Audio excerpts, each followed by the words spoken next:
Music has a power. You were in prison, because I mean, even before your parents were killed, you were in prison. I lost my mind when I heard the news first. It's just, you see, it's just about revenge, about war. Jean-Paul Samputu es cantante, es nuestro invitado de hoy, es compositor, es activista por la paz, es de Ruanda. Jean-Paul Samputu se ha distinguido como uno de los músicos africanos más importantes del mundo, con 16 álbumes en su haber. El cantante ruandés tiene una carrera internacional que abarca 30 años.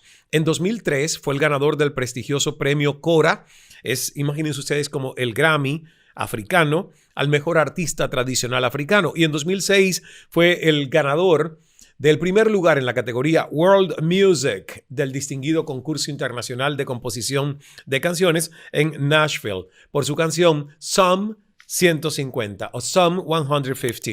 Jean-Paul también fue designado como el primer miembro de World Rhythms de la Universidad de Dayton. Es el embajador por la paz de las Federaciones de la Paz Universal. Ha recibido muchos elogios de las Naciones Unidas en nombre de su trabajo por la paz, el perdón y la reconciliación. Es un incansable trabajador por la paz y un dedicado defensor del tema del perdón. Y la música de Samputu da testimonio de la tragedia y de sus esperanzas para el futuro. Educa a los jóvenes contra el genocidio a través de paneles de discusión y foros en colegios y universidades. Jean-Paul Samputu, para conocer un poquito más de él, es el patrocinador de APE, A Partner in Education, una organización no gubernamental británica que apoya la educación primaria en Ruanda. Además, Samputu es patrón of the Hope in the Heart, una organización no gubernamental británica dedicada a empoderar a las personas para que mejoren sus vidas, sus comunidades y el mundo, aceptando sus desafíos, uniéndose con los demás y alimentando la chispa de esperanza interior. También es el embajador de Music Action International, una organización no gubernamental británica que se dedica a cantar y escribir canciones para apoyar a los sobrevivientes de la guerra y la tortura a encontrar la paz a través de la expresión personal y la experiencia colectiva. I'm very happy. I feel just joy and happiness to be with you. Wow. Where are you right now? In what city? In what part of the world? I'm in Ottawa, Canada. Wow. That's a very good thing, because when I read your biography and I read that you were living in Canada with your family, I said that because when I left Cuba as a political refugee, Canada was my second home, my second country in Toronto.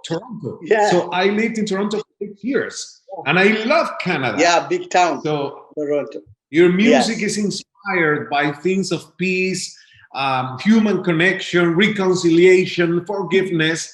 So what awakened your consciousness, Jean-Paul? No, music, yes, as you said, you just said, it's a vehicle. Mm-hmm. It's a vehicle for bringing a message. Also, music has a power. In Rwanda, it was difficult. When I got this message of forgiveness, it was difficult to tell people about forgiveness. People will feel angry. People will say, why you say about forgiveness with what happened? So music helped me to spread that message, because sometimes, people will dance to your music, and after they will try to hear the words, even if you are angry. So you are in the music already. So music brings joy. It helps to message on forgiveness. When you don't have a vehicle like music, it's hard to spread that message. That's true. That's true. And if you have to tell us, how do you feel? How do you feel at first? What was the feeling, the emotions that you felt when you were in prison? Because even before your parents were killed, you were in prison. So, I can just imagine what is the sentiment and the emotions and the feelings of being taken away from your freedom? What do you remember about that? No, yeah, you know, when I learned that a very good friend of mine, we grew up together from childhood, is the one who killed my father, and he was his friend. Uh, I lost my mind when I heard the news first. Then I spent many years, like 9 years, just trying to find him, because the spirit of revenge, I wanted just to kill him too. I want to kill him. For all those 9 years, I was trying to see how can I do that. And that is a song. I said that you become what you don't forgive. So I became a killer. And because he was not there, I started to kill myself using alcohol, drugs. So I went through self-destruction until I got healing. But first, I was just a human being walking. You can see me singing, but I was not. I was like a dead person. Why do you say that forgiveness is very unpopular? Good question. Because you don't see many people preach forgiveness. People, when you teach forgiveness, people get nervous. People don't want to hear forgiveness. They want just to hear revenge. It's not popular, and it's unpopular. Why? You see, or you go to Hollywood, or you see all the movies. It's about revenge. You have never seen the movie, even the little movies who speak about forgiveness. People don't want to watch that. You can, you see everywhere in the schools, in the, even it's so sad when you see children when they watch the best movies. It's about revenge, about atrocities, about just war, revenge. That's the problem. So that's why I called it the unpopular weapon, because I know it's not it's not popular, because people want to see what is bad, what is it's about revenge. We live in a world where the culture of revenge reigns. So we need people to preach forgiveness. We need another culture, which is a culture of forgiveness, because that's the only way we can break this cycle of violences you see in the world. You see, war brings another war. Genocide brings another genocide. That's what I call a culture of revenge. So forgiveness should be popular. So that's why I called it unpopular weapon. People, just to make people think, oh, it's unpopular, because people never even preach that. They don't preach forgiveness anymore, even where it must to be preached, like in the church or somewhere. That it's just, you see, it's just about revenge, about war. In New York, I was watching a movie, a journalist, which was saying, oh, I like war, or I like the violence. It's sexy. I don't want to hear about forgiveness. It's not sexy anymore. That he used that word. So sad. Wow. So sad. Talking about war and violence as being sexy, but actually, you are making me reflect about the movies and the entertainment that we choose. Because in a culture of peace and forgiveness and reconciliation, whatever we put here in our mind will reproduce. Yeah.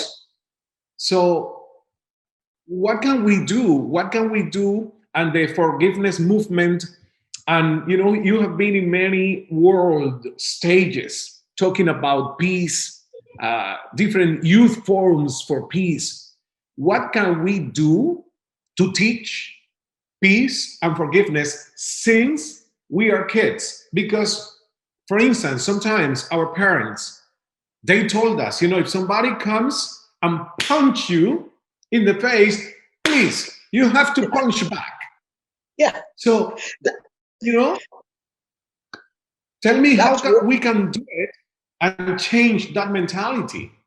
Yeah, that's what brought this culture of revenge, because we learned that when somebody beat you, you need to beat. You need to. That's to be brave. No, because that's what create the cycle of revenge, the cycle of war, the cycle, because people want just to riposte, just to repair evil for evil. That's what have been happening all the time. It became a culture. So though your question is good, you ask me first, the question you ask me, what can we do? So what we can do, is to make the culture of forgiveness a priority in the school, in the churches, where every people gather. We need to make it priority. The all other things we come after. It's about preaching love. People never talk about love anymore. Like this journalist is saying, well, love is not sexy. So they look, the one who was saying that, he's somebody who speak the television, people watch, people listen. So the people who preach, people like you and me, people all, we need to make it priority, because there's nothing more than love.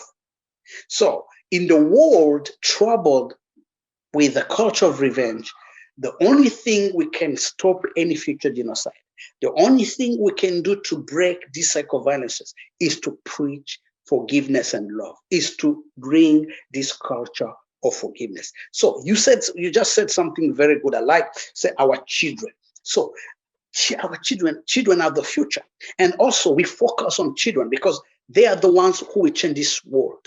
They are the ones who will be the next. I always tell my children, say, you are the next generation, you're the next future leaders. So if I don't give you a power of love and forgiveness as heritage, what are you going to do tomorrow when you grow up? So we need to make sure that our children or youth, young people can embrace this culture of forgiveness. It's good for them, for the future.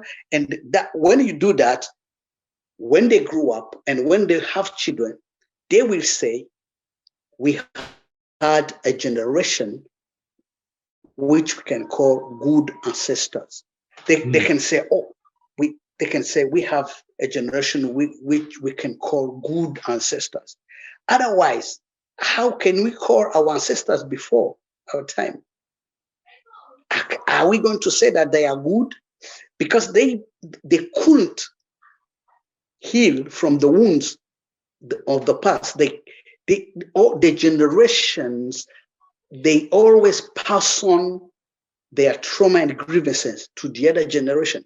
Then we find ourselves just living with conflicts all the time, and we cannot have a solution. So that's why forgiveness is very important.